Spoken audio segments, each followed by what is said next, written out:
Good morning to all the occupiers of White City Place.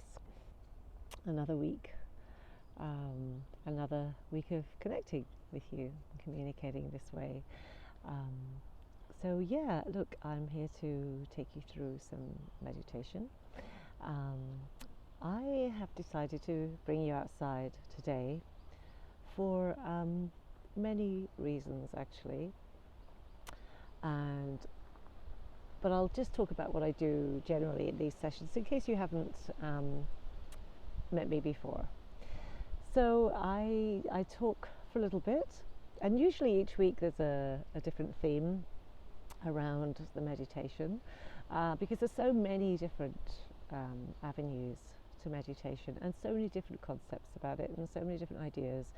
And I try to make those as contemporary as possible, accessible to everybody, on the basis that if you can breathe, then you can meditate.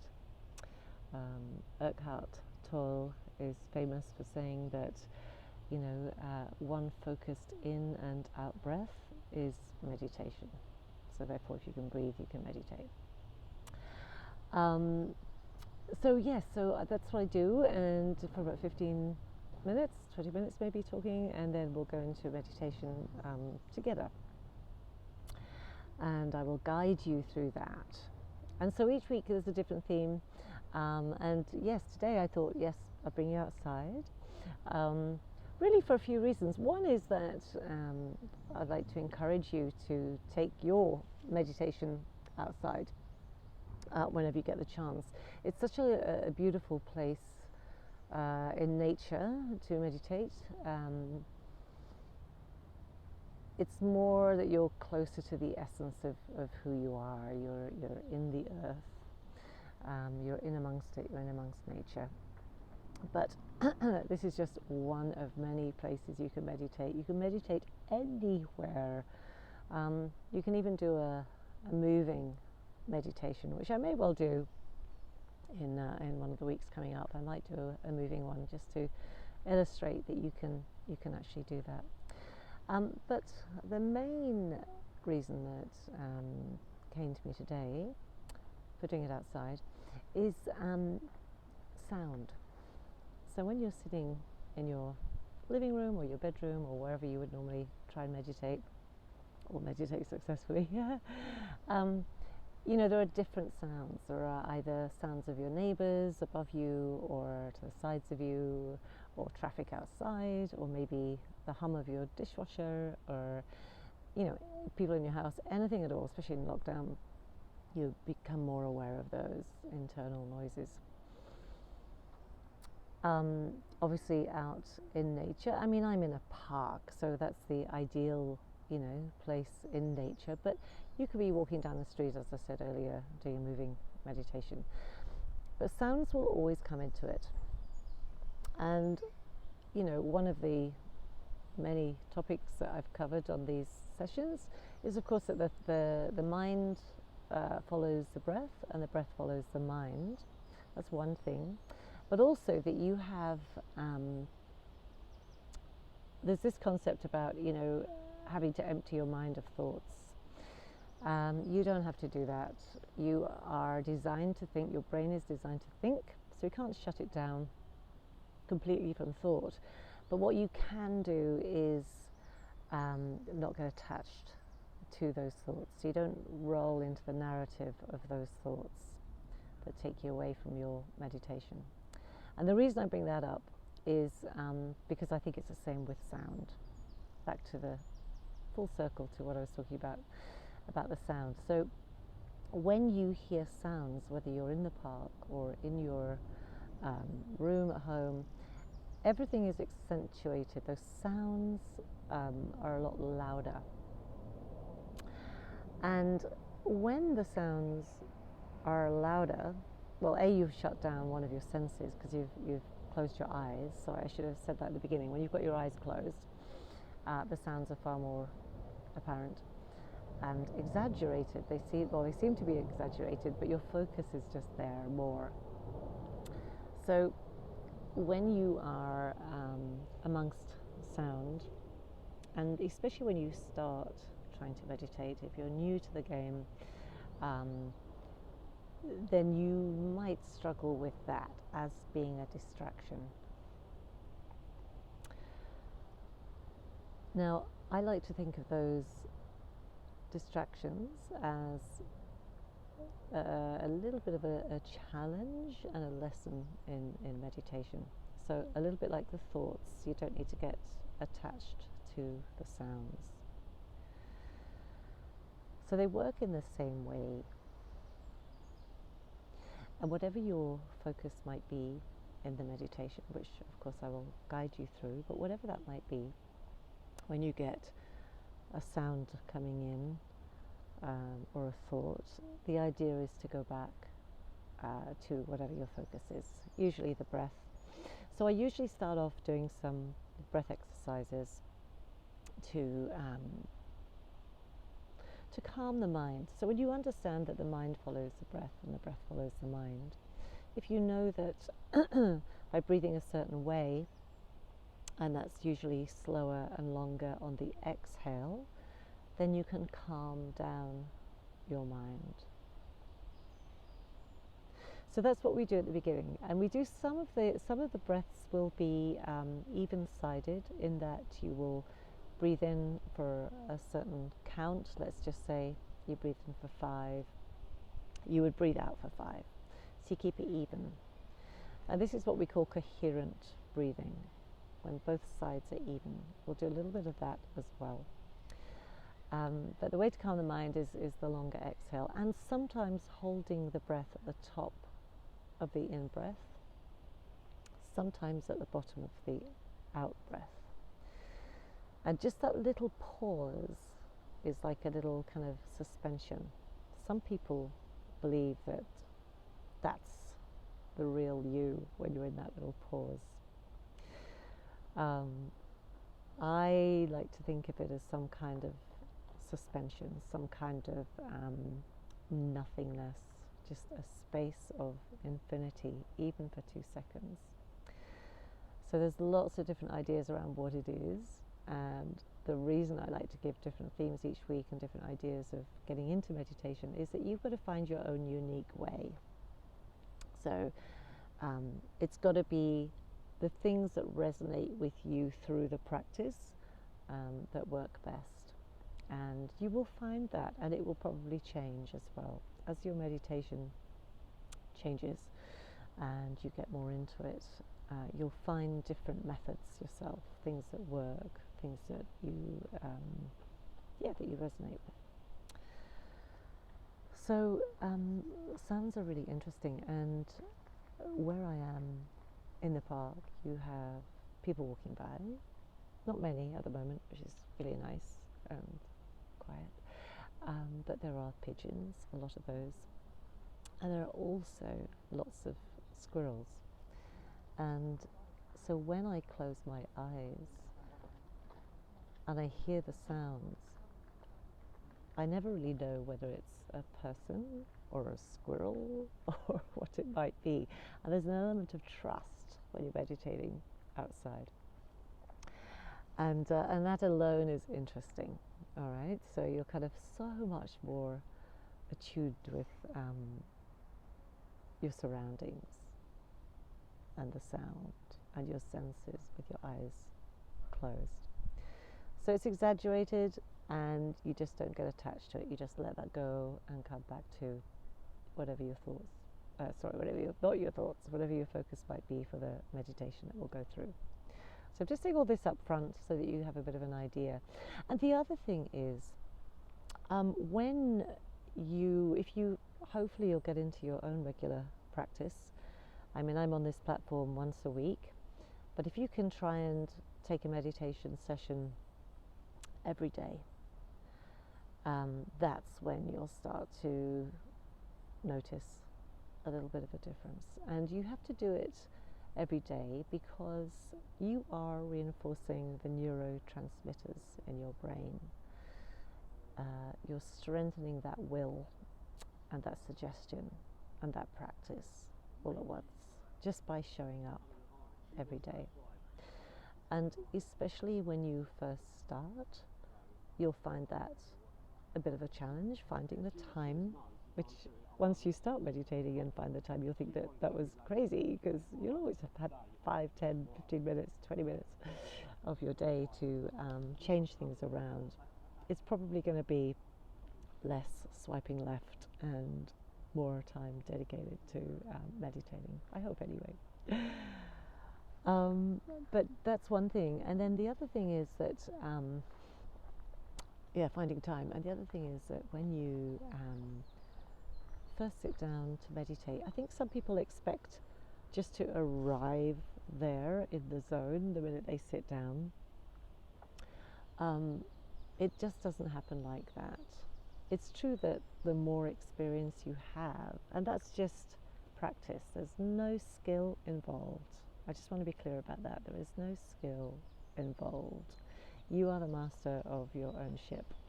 And by showing up and practicing, that's how you learn to meditate, because it's your mind that you're controlling and opening up. So there is no skill. Nobody's better than you at meditating. Nobody's worse than you at meditating. It's just unique to you.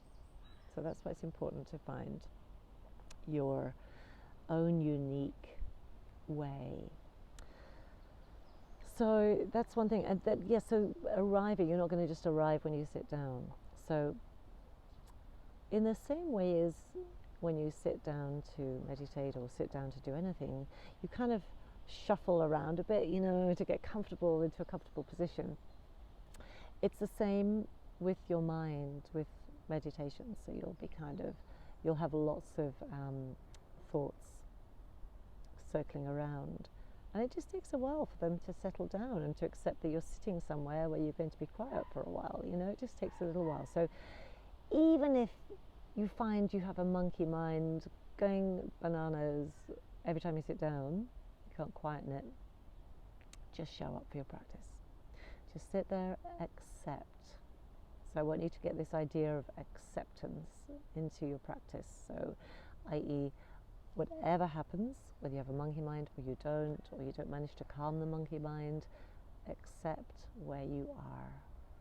And honestly, if you just show up every day, accept where you are, it will start to change. It's like a bicep curl at the gym on, say, your arm. This is for your mind, bicep curl for your mind. So you know that if you don't go to the gym for a while or don't exercise that bicep, it'll kind of lose its strength after a while. It's the same with meditation. You have to keep going at it. And honestly, it doesn't become an issue. It becomes a non-negotiable. That's what you want it to be, a non-negotiable. It's for you, and you deserve it. It's your time. Speaking of time, you might start off with maybe 10 minutes might be your first few tries, and then you might find that you probably would prefer to take about 20. If you can allow 20 minutes, then I think that's a really great place to be. I was going to say to start, but I already said that you could just start with 10 minutes. So just see how you go. I personally like to take at least 20 minutes, because I do find that it does take some time to allow everything just to sort of settle, and then you can get into the practice.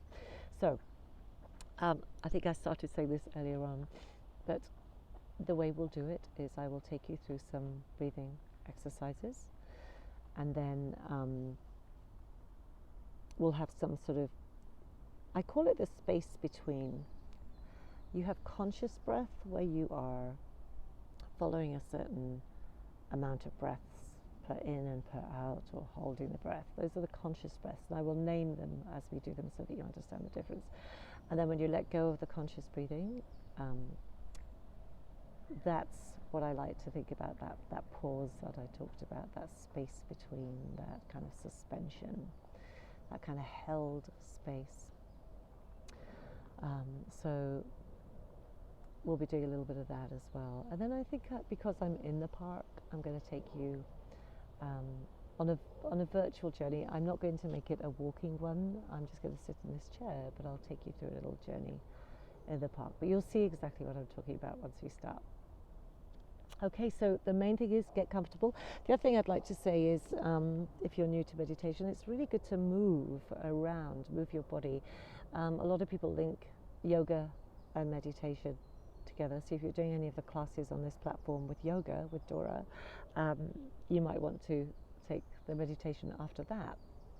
And if you're not doing yoga or yoga doesn't work for you, just any kind of movement. If you've been sitting at your desk and you get stressed or you think now's the time, just get up and twist a little bit with your waist, move around, squeeze your shoulder blades together, do whatever you can to relax your body, and so that you're more comfortable to sit there for at least the 10 minutes or the 20 minutes that you're going to try and meditate for. And then one last thing is, people ask me when is the best time of the day. That's up to you. Some people prefer evening, some people prefer morning. I personally prefer morning. I don't do it the minute I wake up. A lot of people do. I don't choose that, only because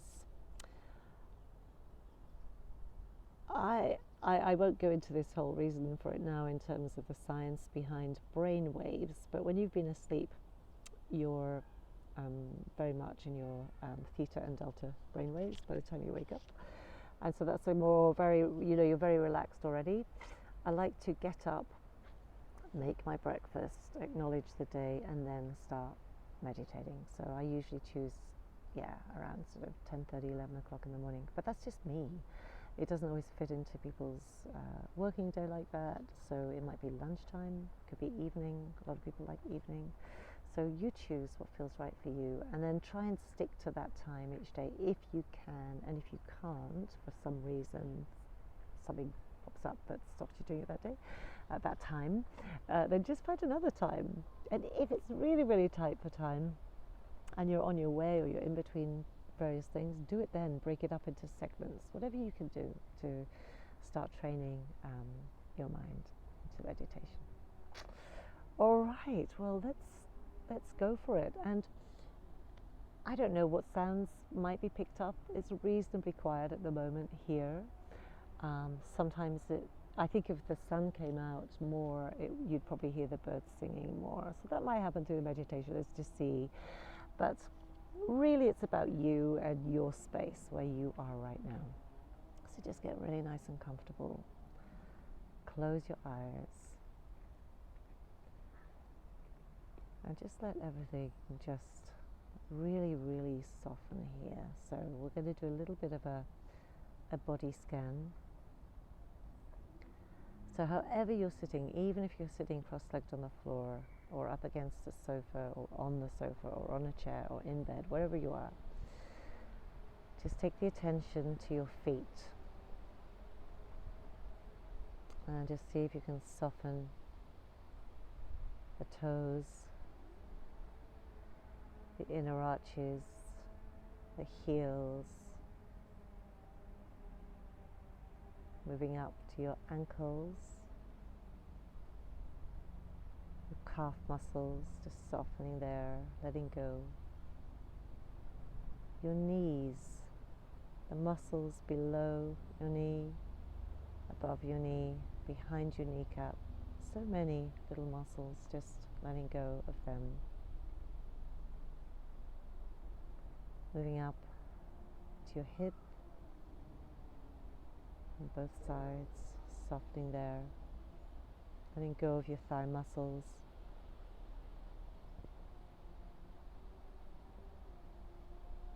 Your shoulder blades. Your shoulders. Your upper arm, lower arm, your hands, all your fingers. The back of your neck.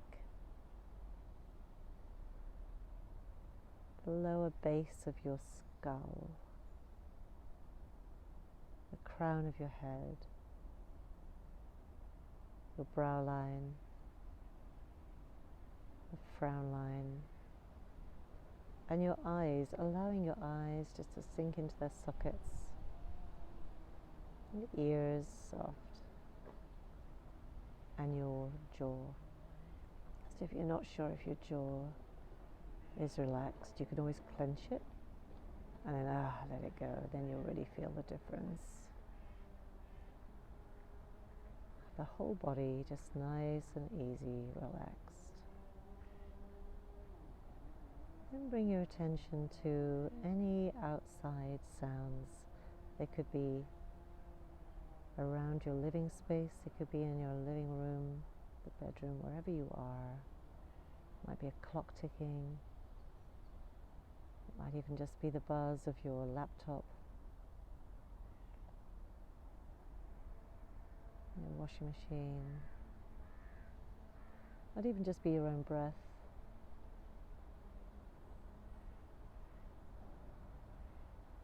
Or it might be outside, it might be traffic, the wind in the trees. Just being really present and aware.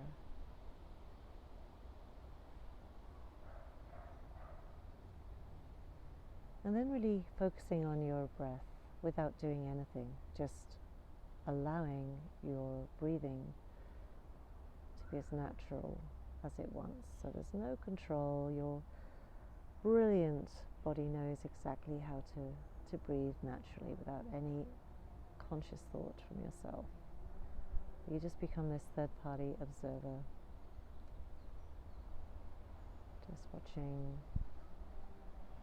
feeling the breath leave and enter your body.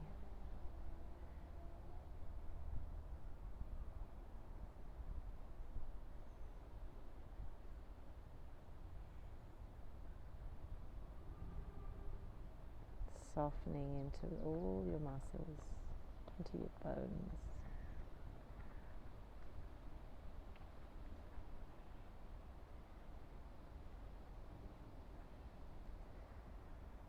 And then we're just going to start some conscious breaths. So we're going to breathe in for 5, hold the breath at the top, and then you're going to breathe out for at least 7 or 8. I'll talk you through the first one. So whenever you're ready, just let go of all the air in your body. So breathing out, the last drop, and breathing in now. 1, 2, 3, 4, 5. Hold it at the top for 1, 2, and let it go. 2, 3, 4, 5, 6, 7, 8 if you like. Pause. Breathing in again for 5. In your own time. You can make that as long or as short as you like, depending on your breath.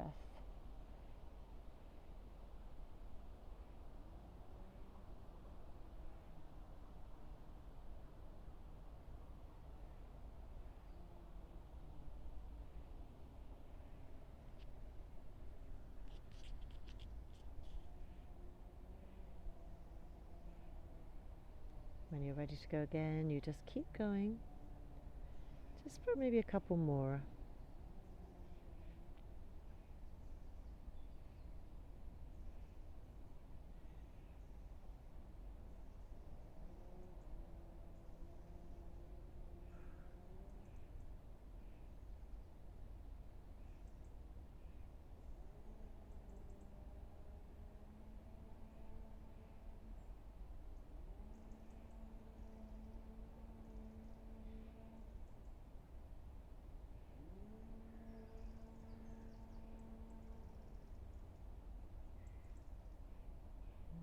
Keep going in your own time. When you come to the end of that last one, just allow yourself to sink into the space.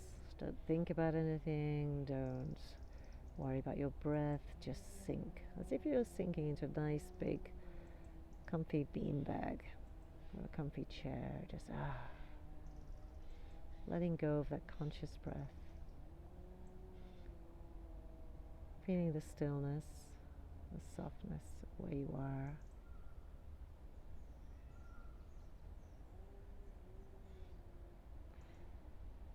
And again, just taking your attention to your natural breath, so no effort required, just watching it like a third party.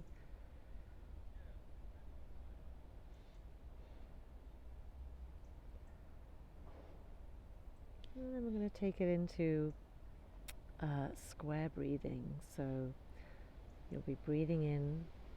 Let's just give it a count of 4 because there are 4 sides to a square, so it seems to feel right. So we'll breathe in for 4 up one side of the square. You can just imagine this. All this is with your eyes closed. So you can just imagine breathing up the left-hand side of the square, holding the breath at the top for 4, down the right-hand side of the square for 4, and at the bottom you hold the breath out for 4. So if you started already, you just keep going. If you haven't, I'll do the first one with you.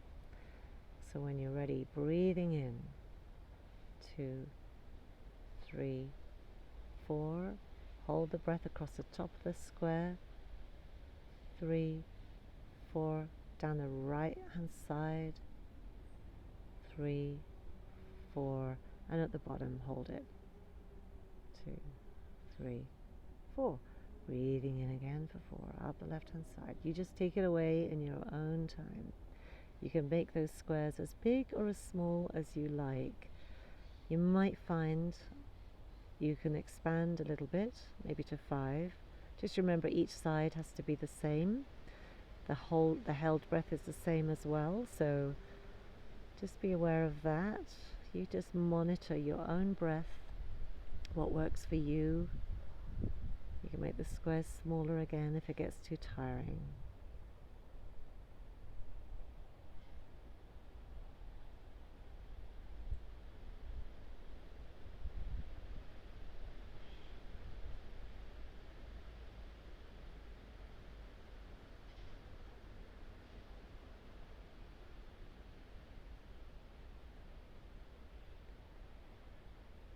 If you find that the out breath, the held breath at the end of that, is too difficult to maintain, then just make that little bit shorter and you can start the next square.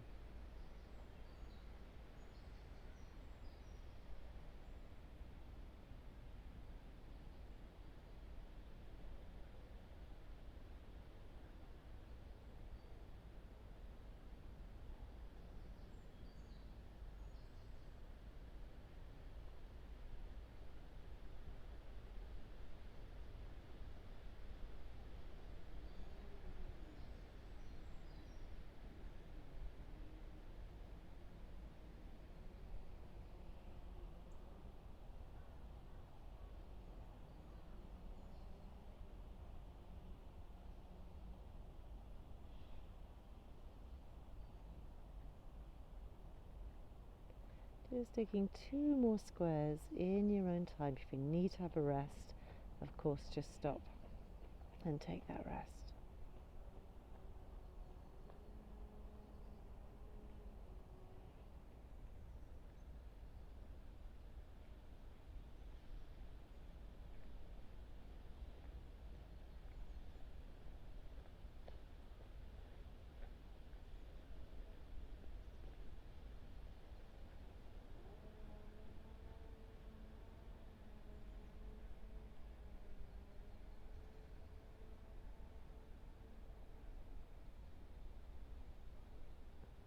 When you come to the end of your last square, don't rush it. You just honor your own breath and take your time. But when you do get there, just again sinking into that space, that nothingness, that space between.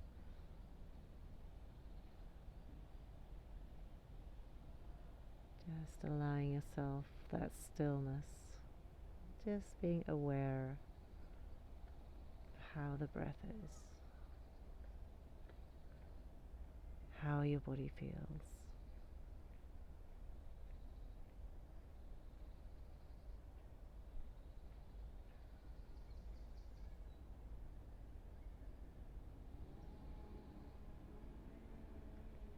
Any thoughts that come into your mind, just go back to the focus, the breath, or how the body's feeling. Remember, it doesn't matter if the thoughts come in, you just let them go again. Back to the focus.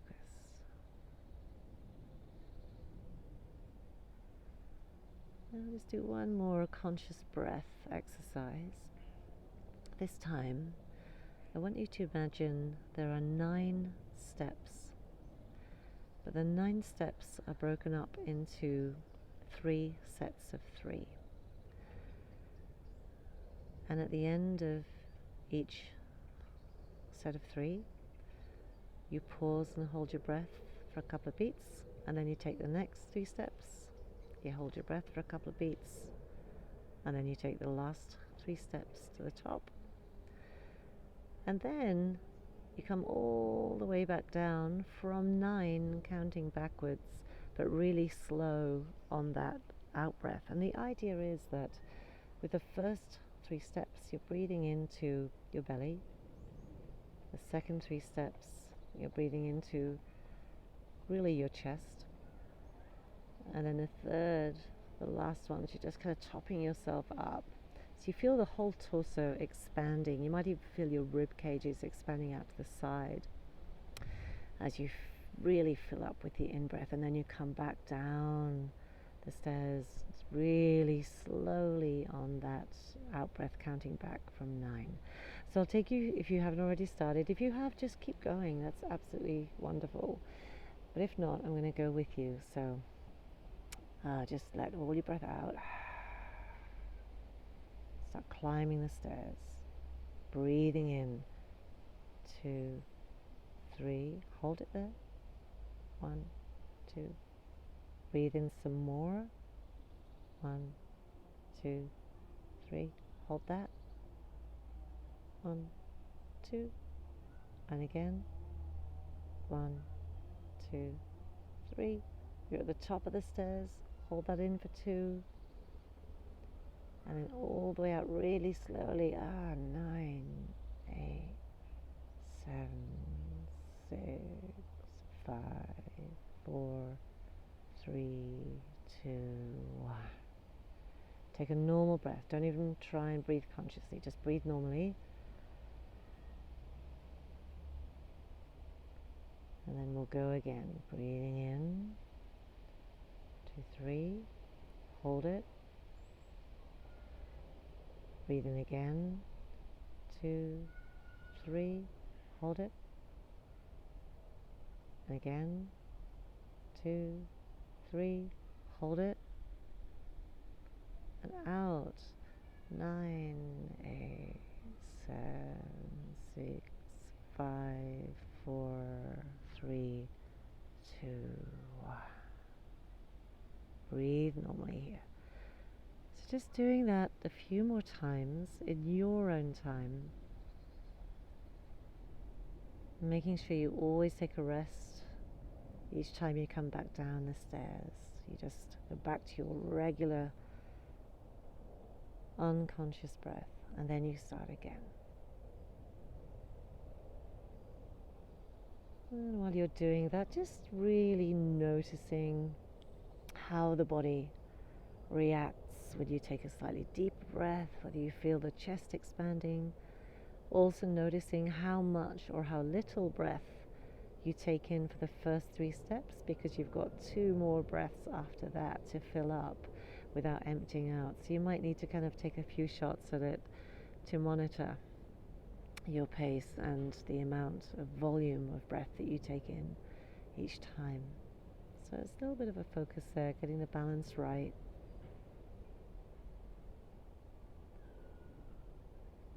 And as you practice this more, you'll realize you don't have to take exaggerated breaths. They can just be very relaxed breaths.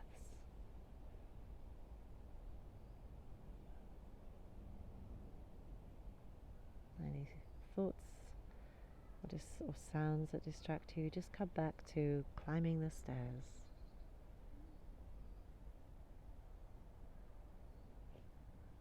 And if you find that you still get distracted, you could maybe try and count in a different language, or count backwards going up and then forwards coming down, whatever it takes to keep your mind alert on what it is that you're doing, so you're really in the present moment.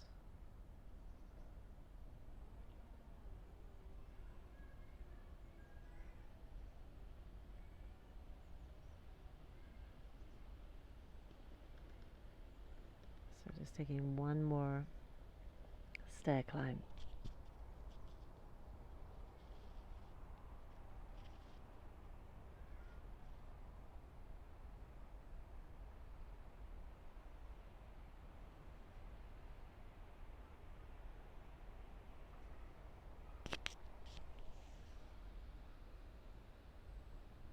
And then when you get to the bottom, same thing again, just breathing normally, and just be really aware of how different that is to the conscious focused breath.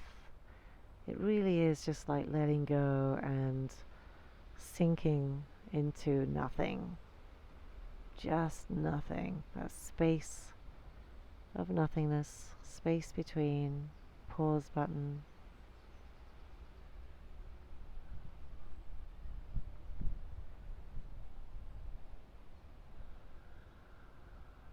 So keeping your eyes closed all this time, and I'm just going to take you on a little virtual trip. So you get to the park gate, and the park gate is made of iron, and in one of the iron bars the metal is twisted. You run your hand over the metal bar and you feel the twist, the cold metal in your hand. You pull the gate open, there's a little bit of a squeak in the hinges, and then you walk through the park. And you walk up the pathway, and the first thing you see are 3 silver birch trees, really skinny trunks on your left hand side. And the bark is so paper thin, bright white in colour. You just want to touch it. So you do, and you can feel the smoothness of that bark, that trunk. And then you walk on some more, and you notice a little rosemary bush. So you decide to put your thumb and index finger on some of the rosemary and just rub them together gently so you don't hurt the bush, but you just get a nice scent between your fingers. And you take that up to your nose and you breathe in the smell of rosemary. An old lady passes you. What you really notice about her is her bright red shoes. They're patent leather. She's got some brown pants on, blue jumper, and a green hat with a little brooch in the hat. And as you pass her by, she smiles at you, and you smile back. You walk on some more, and you see these beautiful cornflower blue flowers, like pom-poms on sticks. And you want to touch one of those as well. So you just gently put your fingertips on the surface of the pom-pom, and you can feel that it's a little bit jagged. And then you walk on some more, and there's a lavender bush. You do the same thing as you did with the rosemary, with your index finger and your thumb. Rub them together gently. Put that smell to your nose, and you can really breathe in that lavender. You can feel the sun on your face as you walk. And then you come to a tree branch which is quite low to the ground, and you decide to step over the tree branch. And as you go to step over it, you realize it's a little bit higher than you thought. So you put your hand on the lower branch to steady yourself, and you realize that the branch is really quite crumbly, and the bark comes off in your hand just a small bit. And you turn the bark over, and one side is really, really rough, but on the inside it's really, really smooth where it's been hugging the branch of the tree. There you climb over and you keep walking, and you end up in the rose garden, and you notice all the colors of the roses. Some are bright orange, some are just a peach color, some are bright red, bright pink, soft pink, yellow and white. And you decide to take your nose towards the roses and you breathe in their scent. There's something nostalgic about that smell, because it really smells like the roses you remember smelling as a child. There's nostalgia there, that true scent, unadulterated smell. And you walk on some more and you come to a little fish pond, and it's so hot now that you just want to put your feet in the pond. So you take your shoes off and you stand in the pond. It's only shallow, so the water comes up to your ankles, and you feel that really cold water on your feet. And you notice the difference between the foot that's submerged in the water and the dry shin and calf muscle above the water. So much that you can feel where the water ends on your ankle, a little bit like a ankle bracelet. And you wiggle your toes around in the water a little bit. You can feel little tiny rushes of water between your toes as you do that. And you really enjoy feeling the sun on the crown of your head and the feet cold in the water. You see some koi carp swimming around. There are people walking by with strollers, little kids jumping in and out of the pond as well. And then you realize you should move on, so you step back out of the pond and your wet feet are standing on the hot, hot cement that's been warmed by the sun, which is beautiful when you first get out. You don't want to put your shoes on, so you lift them off the floor and carry them for a bit. And then you realize the hot cement is getting too hot for your feet. So you find a patch of grass, you jump onto that patch of grass as quickly as you can. You can feel the lovely, smooth, much cooler grass underneath your feet. It feels so soft and silky after being in the cold water. So you walk on the grass as much as you can until you're forced back onto a path. So you decide to put your shoes back on. You find a bench, but this bench has got a marble top, and you notice when you sit on it how slidey that feels and smooth. It's almost like glass. You put your hand over the surface and feel how smooth that is, like alabaster. And then you put your shoes back on reluctantly, and then you keep walking. This time you've hit a gravel path, so you can feel the crunch and hear it a little bit of the stones underneath your shoes as you walk.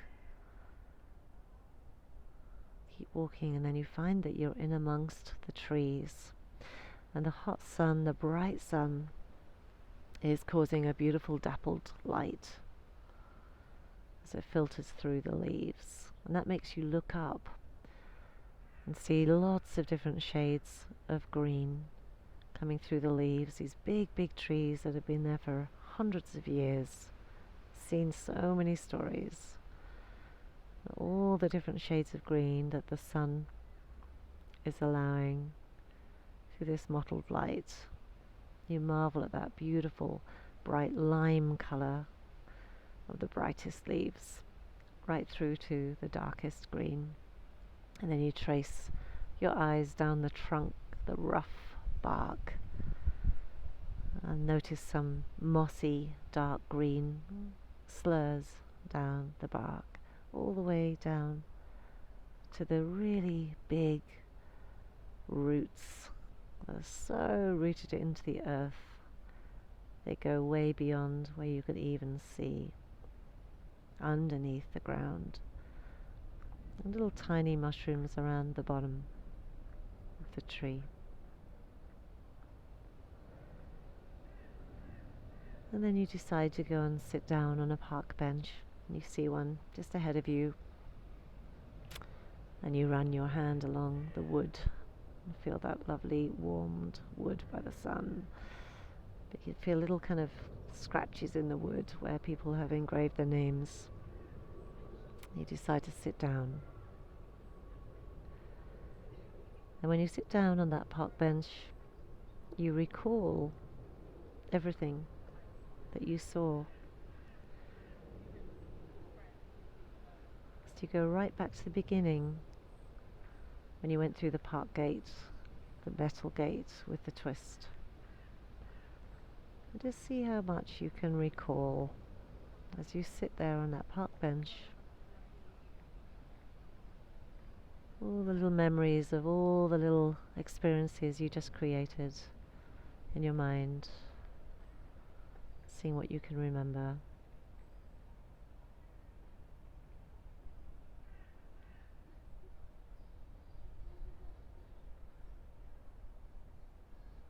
And it doesn't matter how much or how little, you're just building that awareness.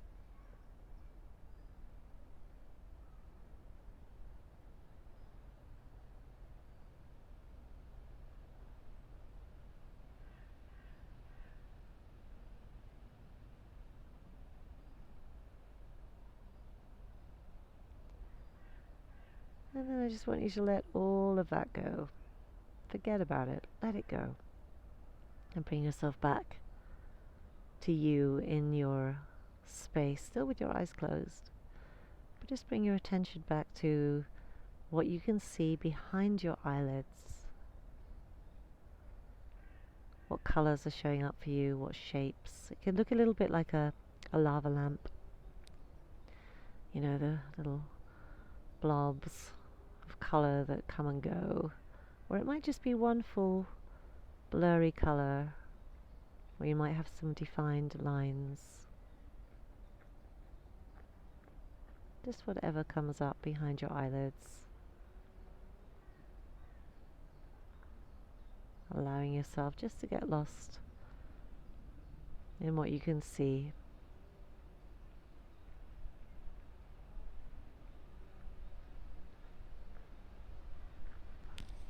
And while you're doing that, you start noticing the sounds around your space. And also, while you're noticing the sounds again, you might realize also that you weren't really aware so much of the sounds once you were focusing on your meditation. Just as an observance, nothing more.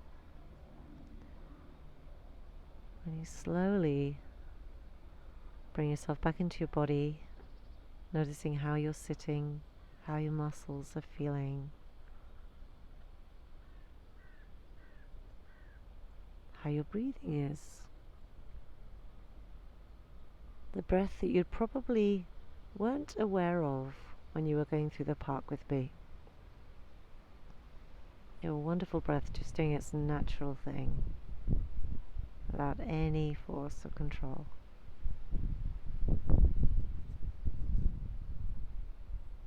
And then very, very gently bring yourself back by very slowly opening your eyes. So imagine that you are sweeping your eyes open along the floor and just allowing the light in really, really slowly.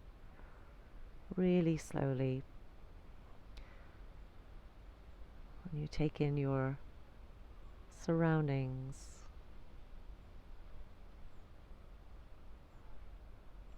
And you arrive back in your space, back in the outer world, knowing that you were just taking yourself into your inner world. So you create this lovely balance of both.